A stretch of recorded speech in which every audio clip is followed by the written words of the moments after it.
Tinitiran ko anibersaryo na ngayon at iba't taong kamapit sa panahon. Sama-sama to sa ganap na pagbabago.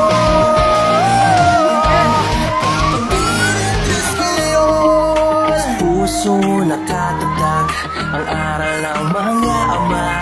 Hindi na masusupil ang layuning ginampanan. Dami na nagbago, unti-unti naglaho. Mga ngiting na kulay at sigla'y punong-puno. Ilang dekada na